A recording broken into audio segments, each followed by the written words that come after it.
Have you ever stood in the mirror and seen something behind your eyes? Not your reflection, not the mask the world knows, but something older, more primal, watching you, waiting, not with anger, not even with judgment, just presence, the silent echo of the self you've been avoiding. This isn't about confidence. This is about the truth that lives beneath everything you think you are. You feel it, don't you? That hum beneath your bones. That quiet current of energy rising when everything else falls silent. It's there when the lights are off, when the applause has faded, when no one's watching. That's when the real you begins to stir. You've spent your whole life trying to be strong, untouchable, unbreakable. But strength isn't in resistance. Real strength is integration. And that, my friend, begins in the dark. The world has taught you how to run, how to perform, how to protect, how to survive.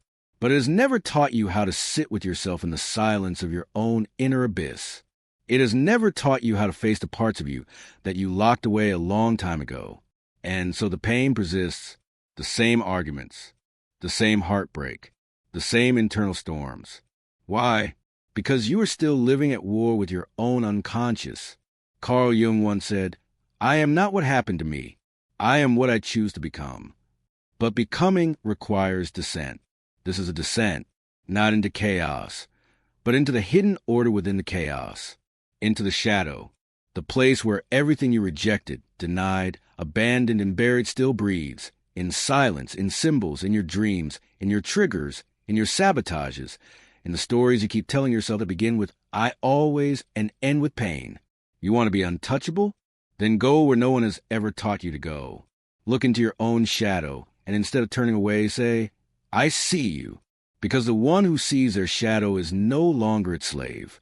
This is where healing begins, not in suppression, not in positive thinking, not in escape, but in radical self-confrontation, in alchemy, in turning the base metal of your wounding into the gold of your becoming. You do not become untouchable by numbing yourself. You become untouchable by feeling everything that has ever scared you, and realizing it can never destroy you. You were not meant to live a life of psychological survival. You were meant to evolve, to individuate, to remember that you are more than ego, more than name, more than identity, more than achievement. You are myth. You are story. You are the unfinished sentence of generations past and the beginning of something sacred that the world has yet to name. But to become that, you must pass through the fire of integration. You must meet the monsters you projected onto others and find that they live inside you, not to be feared, but to be known. The shadow is not your enemy. It is your map. It is not evil. It is unloved. It is not weak. It is unacknowledged power. It is not chaos. It is the womb of potential that the ego fears. When Jung wrote the Red Book, he spoke to his soul, and it spoke back. Have you ever truly listened to your own? Not your thoughts, not your opinions, not your fears, but the soul, that vast ocean underneath the chattering mind, that sings in dream language and symbolic fire? That is where we're going, because nothing and nobody will ever hurt you again when you awaken to the truth. Pain does not live in what happens. It lives in what is unintegrated, what is unseen, what is unmet, the things people do. The betrayals, the rejections, the criticisms, they sting only because they echo something already inside you. An ancient wound, a forgotten exile, a belief you swallowed a long time ago when you were too young to know better. But today is not that day. You are not a child anymore. You are not a victim of your unconscious. You are the one chosen to bring it into the light. And light is not the absence of darkness. It is the marriage of it. It is the fearless gaze into the abyss, not to conquer it, but to remember that it is part of you. The shadow is not trying to harm you. It is trying to complete you. But to complete yourself, you must stop running, stop numbing, stop pretending, stop performing strength, and start practicing truth. Even if your voice shakes, even if your hands tremble, even if the people around you don't understand. This is not about them. This is about your soul. And your soul is tired of wearing armor. It is time to disarm, not to be vulnerable to the world, but to finally be invulnerable to its illusions, because nothing outside of you has power over you, unless it finds something unclaimed inside of you, The world has no weapon stronger than your unconscious pain. But once it's no longer unconscious, it's no longer a weapon. It becomes wisdom. And the moment you bring light into your deepest shadows, the game changes. You no longer play small. You no longer react out of old wounds. You no longer chase love to feel worthy or control others to feel safe. You no longer fear being seen because you have already seen yourself. That is real immunity. That is what cannot be taken. That is what makes you untouchable. But not in the way the ego wants. Not through superiority, perfection, or emotional walls. No, real untouchability comes from deep presence, from radical wholeness, from knowing exactly who and what you are and embracing every shattered fragment until nothing remains outside of love. Love, not as sentiment, but as integration. You want to heal? Stop editing yourself to survive. Start welcoming yourself to live. Every part of you that you've disowned is still waiting for your return. The angry part, the ashamed part, the broken part, the terrified child, the failed adult, the guilty dreamer. They are not the enemy. They are the guests at your inner table, and they hold the keys to everything you've been searching for outside. The peace, the clarity, the confidence, the truth, the self. You do not become whole by addition. You become whole by recollection, by calling back the exiled pieces and saying, "You belong." This is what Jung meant by individuation, not perfection, but return. You don't need to fix yourself. You need to know yourself, because self-knowledge is the beginning of power. But self-acceptance, that is where the transformation truly begins. And this isn't about fixing the past. It's about reclaiming the now. The moment you stop identifying as the one who was hurt and become the one who now heals. Healing is not forgetting. It is remembering differently. It is walking back into memory with new eyes and saying, "I did not deserve that, but I survived it, and now I transform it." You don't become free by denying your pain. You become free by becoming its master. Until you make the unconscious conscious, it will direct your life and you will call it fate. But now you see the pattern. Now you see the dream. Now you see the code written beneath your suffering, whispering the invitation you've ignored 1,000 times. Come back to yourself.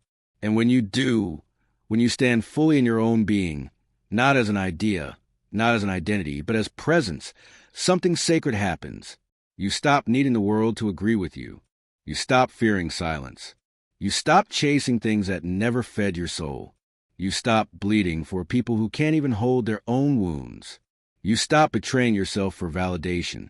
And in that moment, that holy, quiet, indestructible moment, you become untouchable because nobody can hurt what you have already embraced. You have become the fire. You have become the alchemist. You have become the one who no longer reacts, but responds with presence. Not everyone will understand this path. Many will call it madness. Many will say you've changed. Many will beg you to come back to the role you played for their comfort. Let them. You were never here to be understood by those still asleep. You were here to awaken. And awakening requires courage. The courage to say, "I will no longer abandon myself for your approval. I will no longer edit my truth to fit your fantasy. I will no longer shrink for a world that fears its own reflection, because I have work to do, not work in the world, though that may come, but the work of becoming whole, the sacred labor of turning wound into wisdom, rejection into redirection, trauma into transformation. This is the inner alchemy. This is a path to the self. And once you walk it, nothing and nobody will ever hurt you again. Not because the world will stop wounding, but because you will stop bleeding from wounds you've already healed. Because you will carry your wholeness like a quiet thunder through the world, calm, sovereign, integrated. Because you will know who you are, and you will know that no one can take that from you. Not ever again. The path you are on now, it is not one of ease. It is not a path you chose with a conscious mind. It chose you. It whispered through broken nights, through failed relationships, through the echoing silence after betrayals, through the crushing weight of meaninglessness. The call came not in words, but in ache. And something in you, ancient, unshakable, sacred, finally answered. This is not self-help. This is soul retrieval. You are not here to decorate your ego with affirmations. You are here to tear it down, lovingly, courageously, and discover what lies beneath. Not just what's been repressed, but what's been waiting. The unlived life, the unspoken truths, the unfelt grief, the unnamed longing, the forgotten power. Because the truth is this: you've been living inside a story someone else wrote for you. And the characters you played, the pleaser, the performer, the perfectionist, the protector, they were never the author. They were survival mechanisms, shadows of your unclaimed self, masks worn not out of vanity, but out of necessity. But now, the mask is cracking, not as punishment, as liberation. You can feel it, can't you? The friction between who you thought you had to be and who you truly are. It's not just uncomfortable, it's existential. Because the persona cannot hold your truth anymore. The performance has become unbearable. The old ways of coping now suffocate you. And so the unconscious begins its uprising. This is the moment Jung spoke of, the moment when the center can no longer hold. When the unconscious, like a great ocean, begins to flood the carefully curated shores of the ego. It does not come to drown you. It comes to initiate you. This is not the end. This is a return. You are not falling apart. You are falling through, down, beneath the surface of identity, into the primal, symbolic, mythic depths of the self. And yes, it is terrifying, because you were taught that truth lives in reason, in logic, in linearity, in control. But the self does not speak that language. It speaks in symbols, in synchronicities, in dreams and intuition, in the aching sense that something more is possible, not out there, but in here.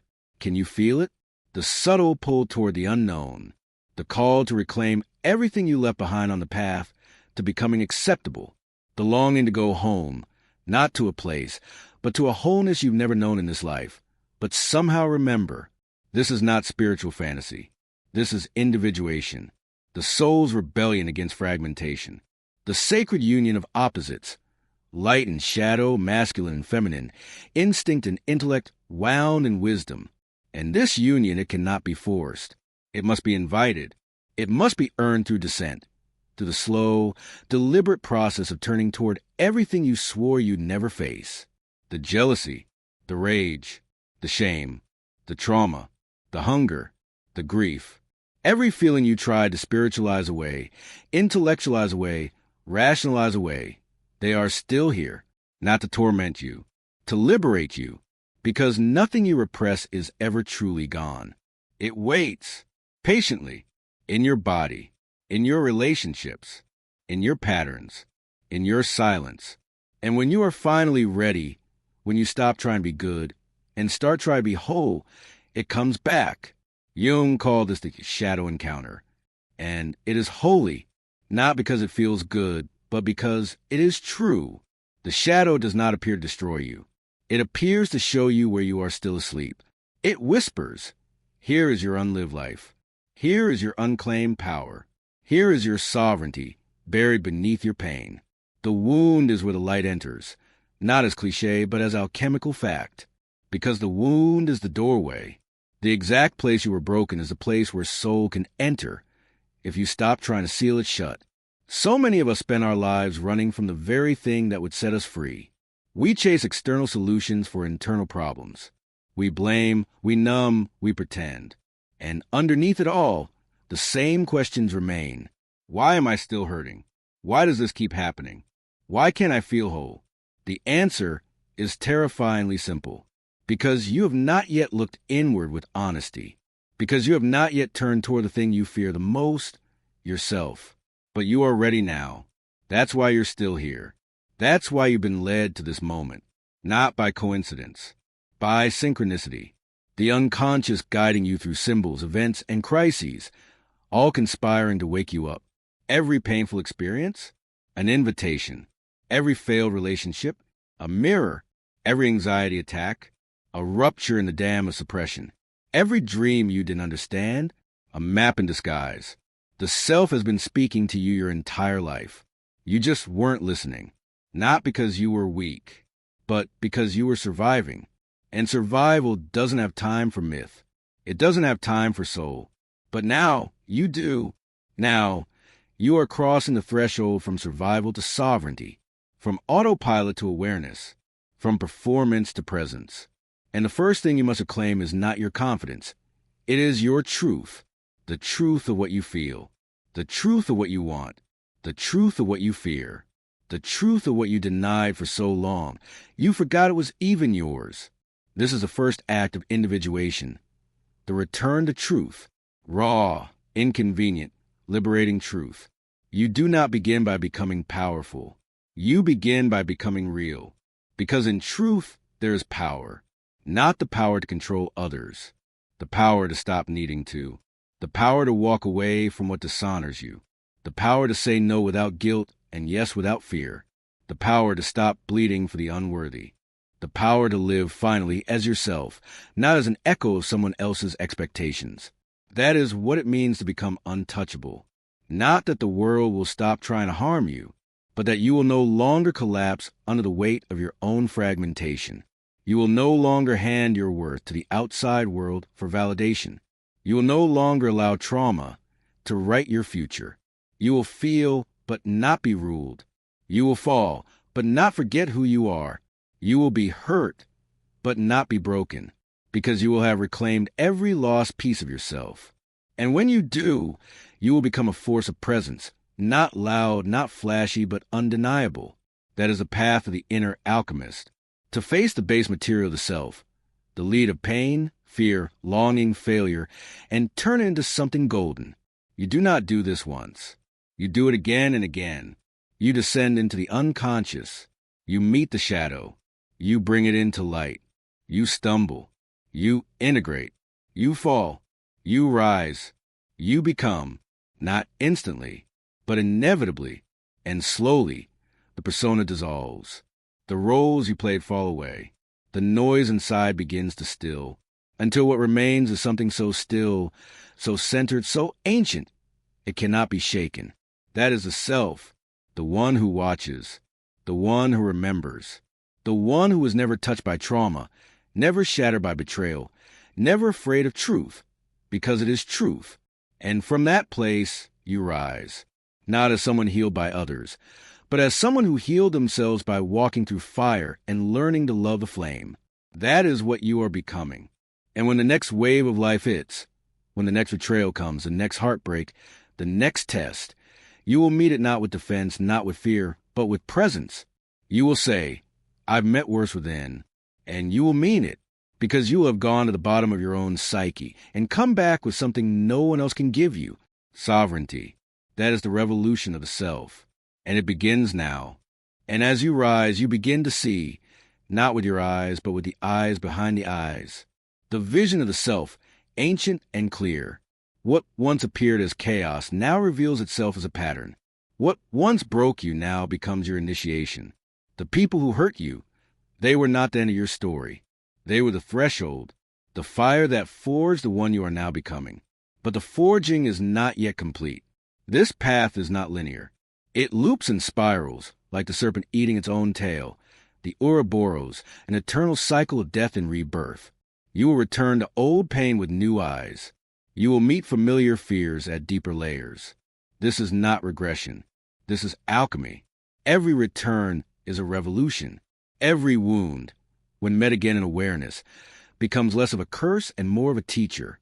Jung knew this, that the psyche does not grow in straight lines. It unfolds like a mandala, a sacred circle, expanding from the center outward. And the center is you, the true you, not the one you performed, the one you've remembered. And the world is your mirror. Every interaction, every conflict, every attraction, every repulsion, it reflects the symbols within your soul. You do not see people as they are. You see them as you are, as your unconscious allows you to see. This is why we fall in love with potential, why we fear certain people, why we feel rejected by strangers. It's not about them. It's about you, your inner world projected onto the outer screen. And that's where your power lies. The power to stop blaming, to stop waiting, to stop externalizing what has always been internal. Your liberation will not come when others apologize. It will come when you withdraw your projections, When you take back your energy from everything and everyone you've made responsible for your suffering.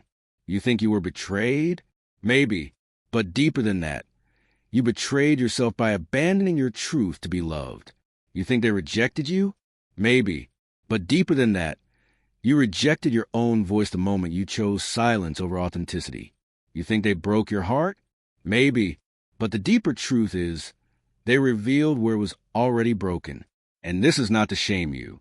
It is to awaken you, to return you to your power. Because if your suffering is yours, then so is your healing. No one is coming to save you. No one is meant to. You are not a problem to be fixed. You are a mystery to be revealed. And the revelation begins in the silence, in the stillness, in the dream. The dream, ah yes, the dream, the oldest language of the soul, long before words, long before logic.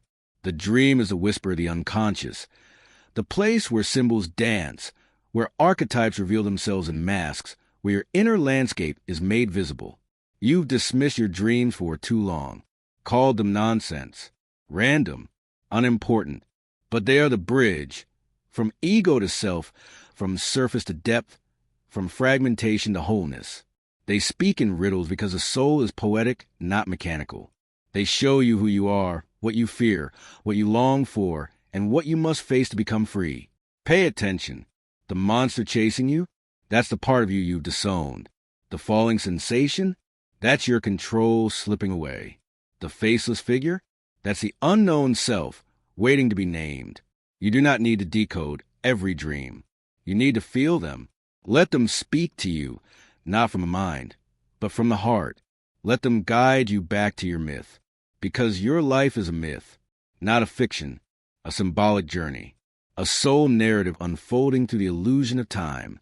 And every pain, every joy, every detour is part of that sacred script. But here's the difference. You are not a passive character. You are the author now, because you have remembered what others have forgotten, that you are not here to fit in. You are here to become whole. That means you will not always be understood. You will be too much for some, too intense, too sensitive, too deep. Let them go. They are not meant to walk this path with you. The deeper you go, the smaller your circle becomes. Not because you are isolating, but because fewer people can breathe at this altitude. You are not above them. You are simply home within yourself. And most are still afraid to go there. That's not your burden. Your burden is your gift, the gift of awareness, the gift of presence, the gift of radical self-honesty in a world addicted to distraction. But even this gift is not easy to carry, because awareness burns.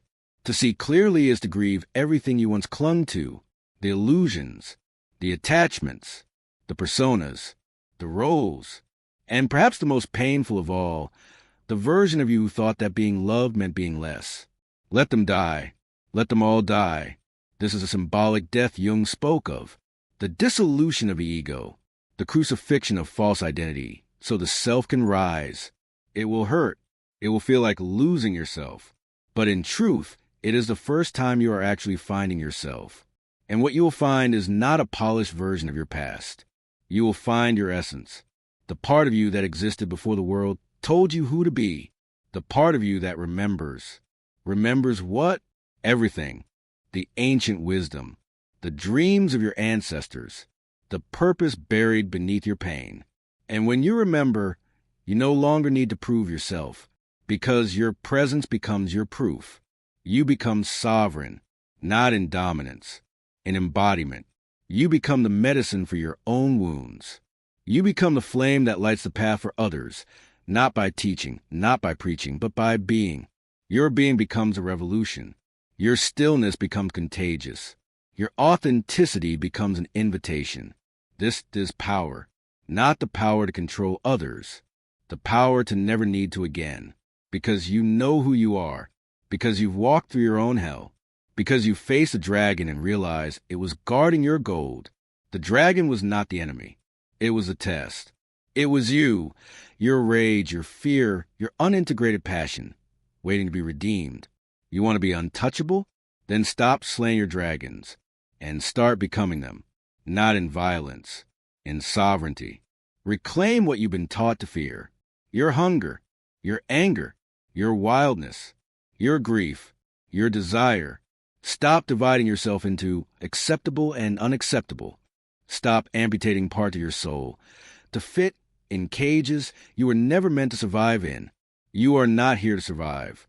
You are here to transform. And transformation is not gentle. It breaks. It burns. It unravels. But only what is false. Only what is borrowed. Only what is dead. What remains is indestructible. What remains is you, the true you, the wild, wise, wounded, wondrous self. Not perfect, but whole. And whole is enough. Whole is freedom. Whole is untouchable. So when the world hurts you again, because it will, you will not shrink. You will not harden. You will expand, because you've realized the truth. Nothing and nobody will ever hurt you again, not because they won't try, but because there is nothing left in you to wound. Only truth, only light, only depth. You are no longer a fortress. You are a flame, and flames don't fear the dark. They illuminate it. The flame within you is not loud. It doesn't scream for attention. It doesn't beg to be seen. It simply burns, steadily, silently, in defiance of everything that once tried to extinguish it. This is not the fire of destruction, but the fire of remembrance, the sacred flame of the self, the one that's been burning behind your ribs since the moment you first learned how to forget who you were. And now you remember, not as an idea, not as a theory, but as an embodied knowing. You can feel it in your breath, slower now. You can feel it in your spine, straighter now. You can feel it in your choices, cleaner now. This is what returning to yourself feels like. Not bliss, not euphoria, but a deep, immovable clarity. And with clarity comes grief, because now you see how much you abandoned yourself to be loved, how often you bit your tongue to be safe, how long you wore masks because you feared that who you really are would not be enough. But here's the truth. It was never that you were too much. It was that they were too small to hold your depth. So you shrank. You dimmed. You disowned your own radiance because the world had no eyes to see it. But the soul does not forget, and it will not stay silent forever. Eventually, always, it rises, not as vengeance, as invitation. An invitation to stop betraying yourself, to stop outsourcing your worth, to stop making yourself digestible for people who were never meant to consume you. You were not born to be palatable. You were born to be whole, to be true, to be fire wrapped in skin, walking the earth with open hands and unshakable truth. But to walk that path, you must accept a heavy truth. You will have to let go of the life you built from fear, the relationships you kept out of loneliness, the dreams you inherited but never chose, the habits that numbed you, the masks that protected you, even from yourself. Because freedom, real freedom, requires death. The death of everything that is not yours. The death of every identity you borrowed just to survive. The death of the illusion that healing means going back to who you used to be. Healing is not a return. It is a becoming. Becoming what? Yourself. The self that has been buried under performance, protection, and pretense. The self that holds the archetype of the warrior, the sage, the lover, the child, the magician, all alive in you. You are not one thing. You are many. You are myth in motion. And each archetype, each symbol, each dream fragment is not a fantasy. It is a facet of your psyche calling for integration. This is the work now, not to perfect yourself, to reclaim yourself. Because everything you seek, safety, freedom, love, clarity, it does not lie ahead. It lies beneath. And when you stop reaching outward and begin sinking inward, you find it. You find you. And that you does not need to be fixed. It needs to be remembered. It needs to be felt. It needs to be held by you first and foremost. That is the revolution. That is the rebellion. To turn toward the parts of you the world taught you to shame and choose to love them anyway. Radical self-acceptance is not passive. It is fierce. It is a holy refusal to continue the cycle of self-abandonment. It is saying, I will no longer reject myself to be accepted by you. I will no longer dim my soul to make you comfortable. I will no longer make myself small to fit in a space that cannot contain me.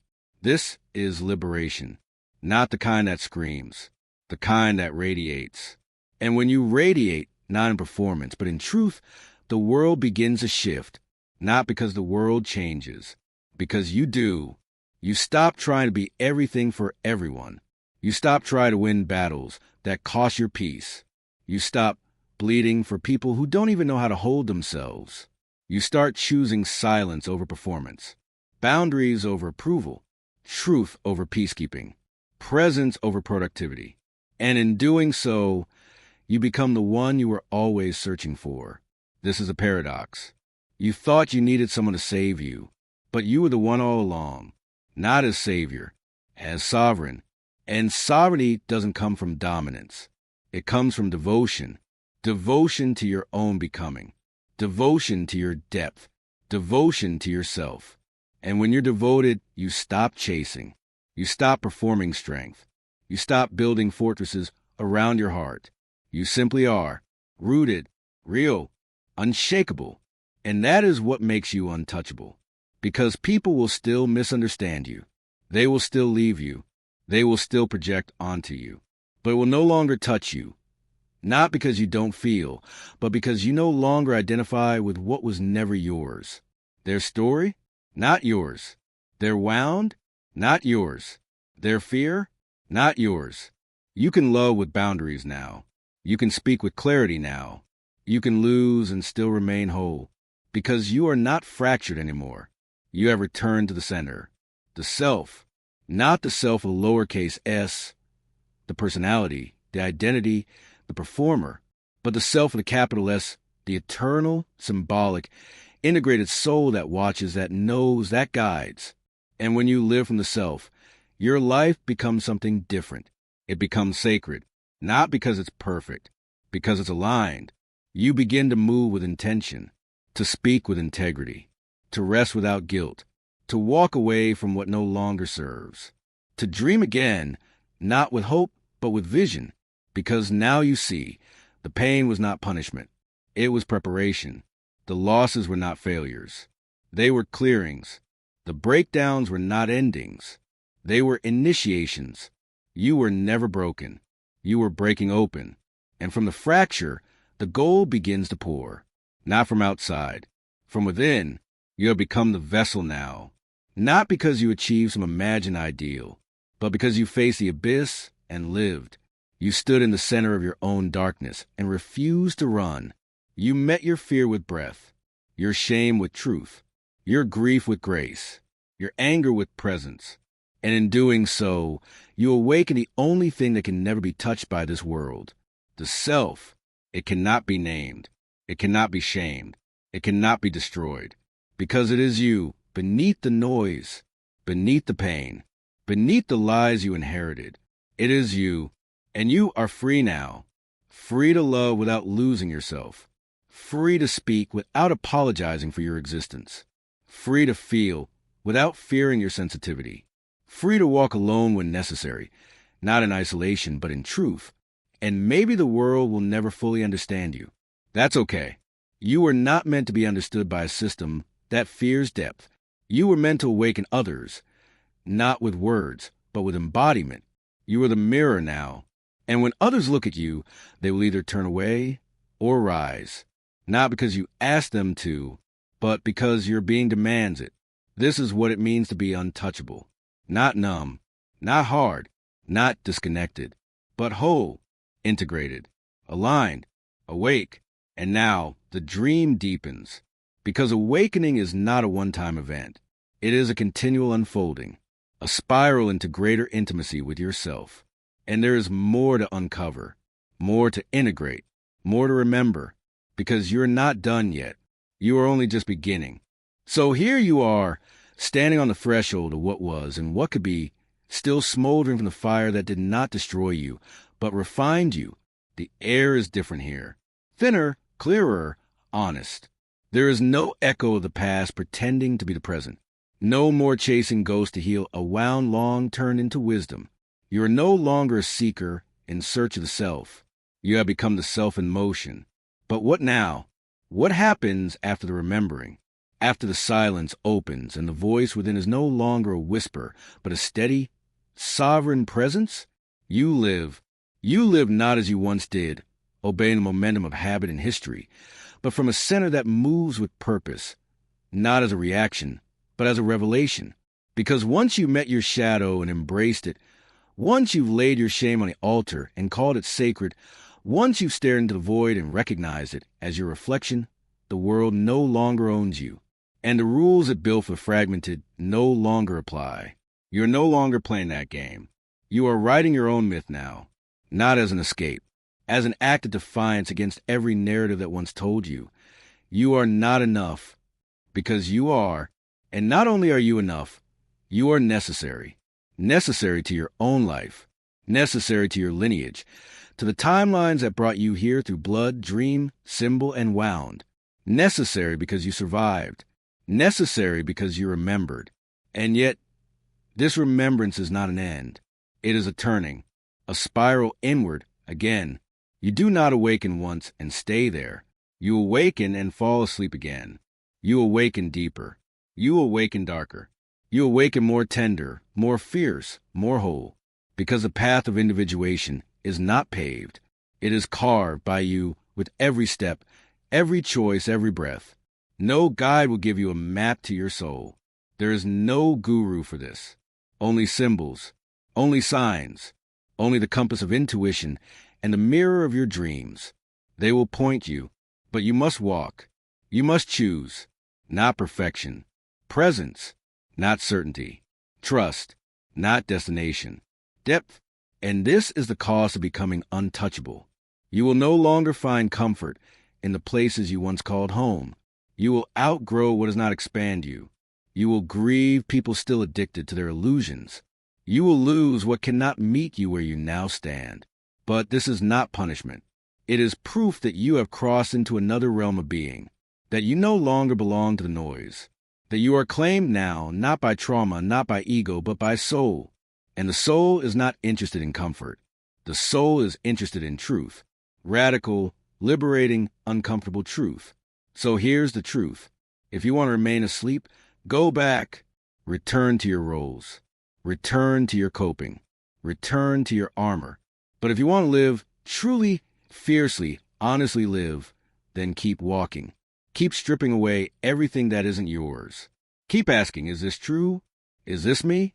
Keep noticing what feels expansive and what feels like shrinking. Keep choosing the path with soul, not the path with applause. Because the applause is always for the mask. But the knowing, the sacred recognition, is for the one who shows up without one. And when you walk this way long enough, something changes. You stop waiting to feel ready. You stop needing signs. You stop asking for permission. You simply become. And that becoming is felt in the way you say no with a soft voice and a strong spine. In the way you stay when it's hard. Not because you're tolerating, but because you're present.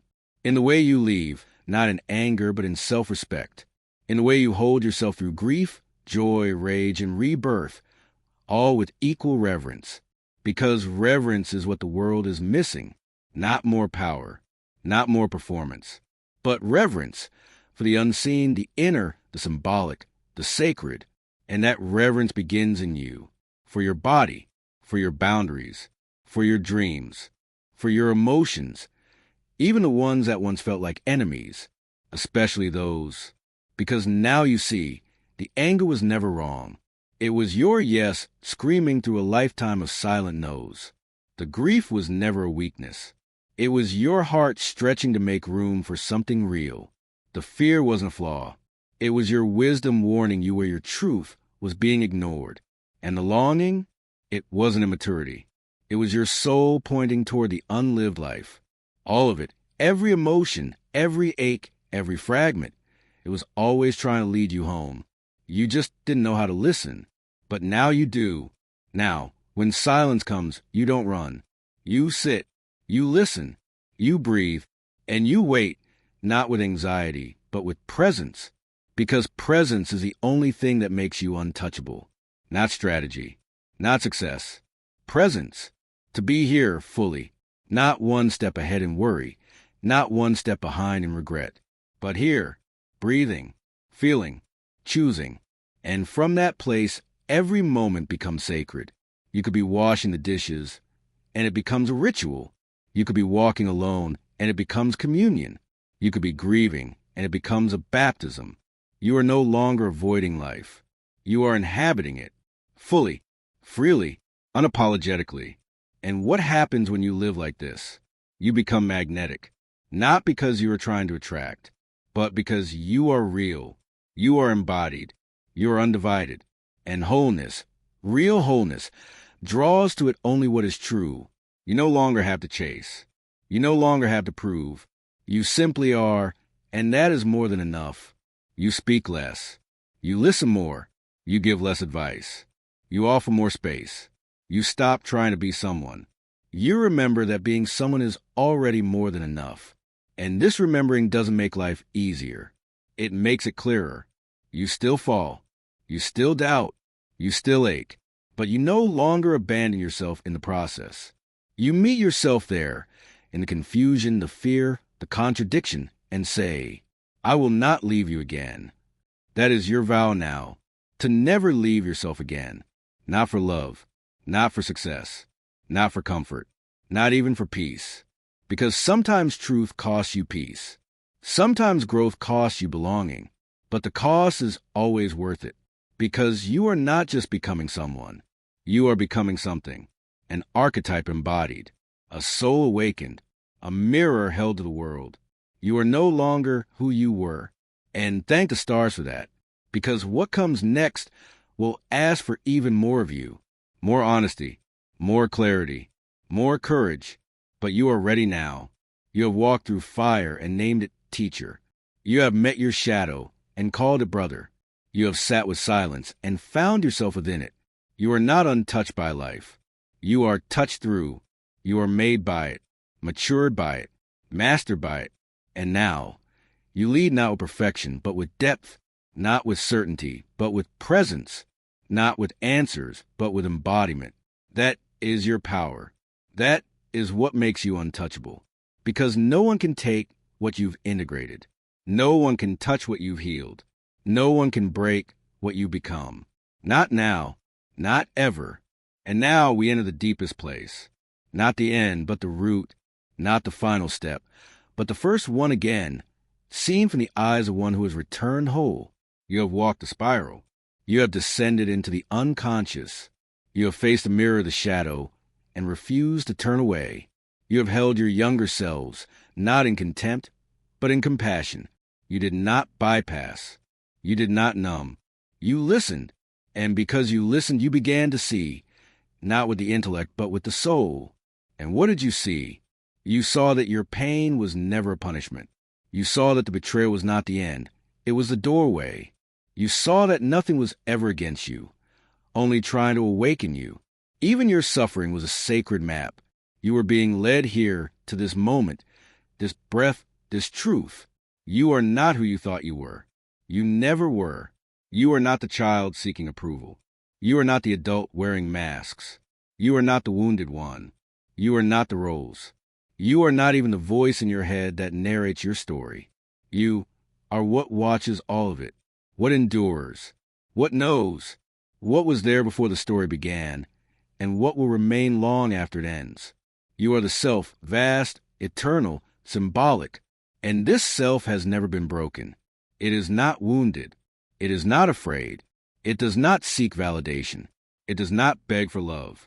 It is love, and all your life, in every mistake, every fall, every tear, it is waited, patient, silent, undemanding, because the self does not force its way. It invites. And now you have accepted. You have said yes to your own truth. You have bowed to your own center. You have crowned yourself, not with arrogance, but with remembrance. And so now, the final realization is this. You were never meant to become untouchable in order to escape pain. You were meant to become untouchable because you made pain sacred. You took what should have destroyed you and made it fuel. You made your grief into gold. You made your rage into a boundary. You made your fear into firelight. You made your silence into a sanctuary. You made your body, so long abandoned, into a temple again, and your heart, your wild, aching, open heart, is not broken. It is blessed because it broke open, and in that cracking the light got in.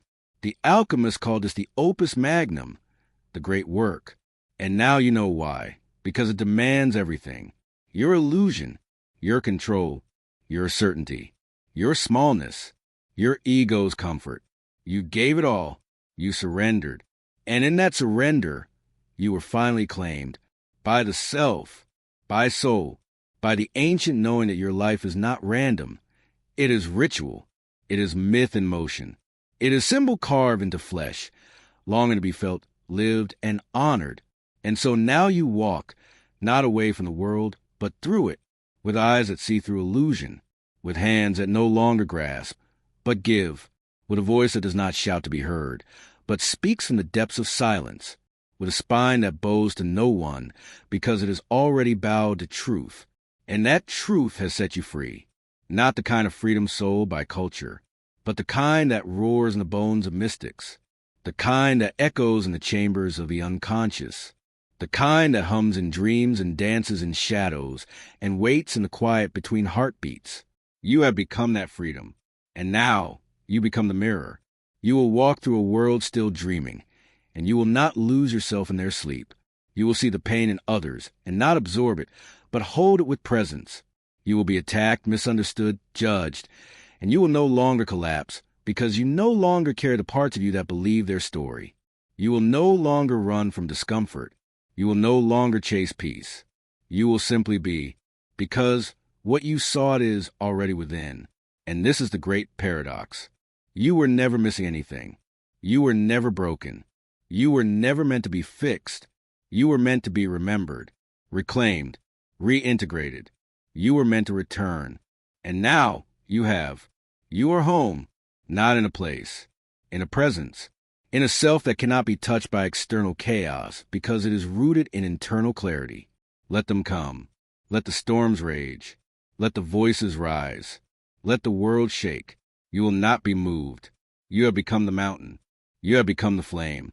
You have become the depth that holds the surface. And this is not the end. It is the beginning. Because the work does not stop. The spiral deepens. The layers continue. But now you are not afraid. You are not hiding. You are not delaying your becoming. You are not bargaining with your brilliance. You are not seeking permission to be what you already are. You are walking, waking, witnessing, weaving your myth in real time. Every choice is now a ceremony. Every breath is now a prayer. Every step is now a return.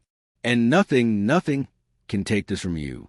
Not the past, not the pain, not the people who couldn't stay. Because you are no longer asking them to. You are not asking anyone to stay. You are simply staying with yourself. And that is everything. That is sovereignty.